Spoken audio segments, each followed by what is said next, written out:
Hi everyone, today we are going to study about the transfer of property. What is the definition of transfer of the property and the essentials of valid transfer? According to the Transfer of Property Act 1882, a transfer involves an act by which a living person conveys property in present or future to one or more individuals or to himself and one or more others.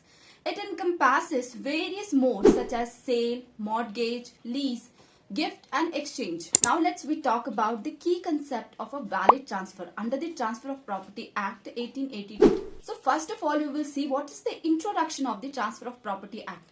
The Transfer of Property Act outlines the rules for transferring property in India. A property transfer happens when a person called the transferor gives their property to someone else called the transferee. This can happen immediately or at a future date. Transfers can be made in different ways such as sale, gift, mortgage, lease or exchange.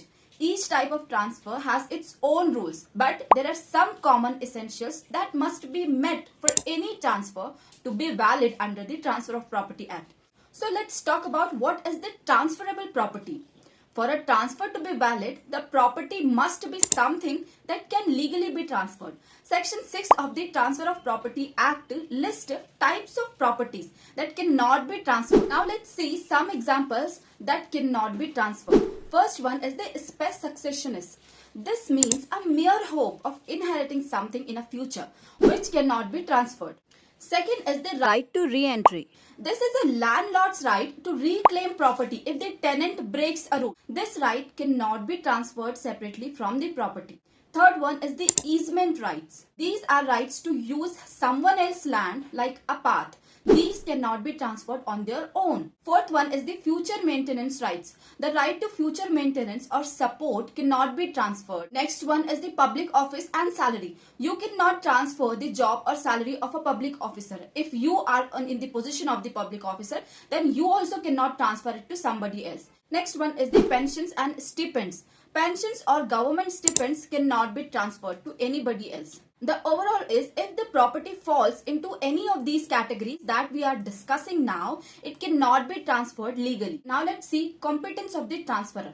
The transferor is a person who is giving the property. For the transfer to be valid, the transferor must be competent to do so. According to Section 7 of the Transfer of Property Act, this means that the transferor must follow the rules of the Indian Contract Act 1872 specifically. Second criteria is the age of majority. The transferor must be an adult, which in Indian means that is 18 years old or above the 18 years. If a minor, that means someone under 18, tries to transfer property, the transfer is totally invalid. Third criteria to be competence is the sound mind. The transferor must be of the sound mind and understand what they are doing. A person who cannot understand the nature of the transaction due to mental illness or other reasons cannot transfer property. Now fourth one, the transferor must not disqualified by law. That means some people are not allowed to transfer property due to legal reasons. For example, if a property is under dispute in a court, the owner cannot transfer it until the case is resolved. Now let's see one case related to this. In the case of Ataur Rahman Fateh Muhammad versus Hari Birand 2008 case,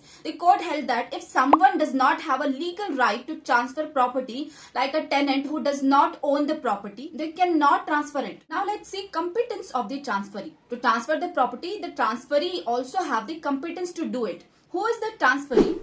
Transferee is a person who is receiving the property. The only requirement for the transferee is that they must be a living person or in existence when the transfer happens. This means the transferee can be a minor, child under 18 years, or the transferee a person of the unsound mind. A transferee can be even a child in the mother's womb. This means that while a minor cannot give property, they can receive it. This was clarified in the Sadiq Ali Khan versus Jai Kishore 1928 case, where the court said that while a minor cannot transfer property, the minor can receiving property is valid. Now our next essential is the transferor's right to transfer. That means for the transfer to be valid, the transferor must have a right to transfer the property. This means they should own the property or be authorized to transfer it. For example, a tenant cannot transfer ownership of their property. They rent because they don't own it. If someone tries to transfer property without owning it, the transfer is not valid. Now let's discuss the other criteria, other legal requirements for different transfers. Different types of transfers like sale, gifts or mortgage have their own specific criteria or own specific procedures. These must be followed for the transfer to be valid. For example, in the Vimaleshwar Nagappa Shet versus Noor Ahmad Sharif 2011 case, the court ruled that if the property is owned by a multiple people, all owners must agree to transfer it. If even one owner does not agree, the transfer is void. The total point is that our whole answer summary is a valid property transfer under the Transfer of Property Act must meet the following conditions. First one, the property must be something that can be legally transferred. Second one is the transferor must be legally competent. That means an adult, sound mind and not legally disqualified. Third one is the transferee must be a living person. Fourth one is the transferor must have a right to transfer the property. Fifth one is any specific legal procedure for the type of transfer like sale or gift must be followed.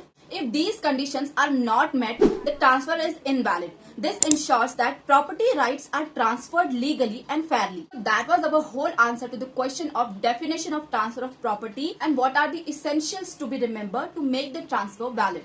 That's it for today. We'll meet in next video. Till then, keep learning.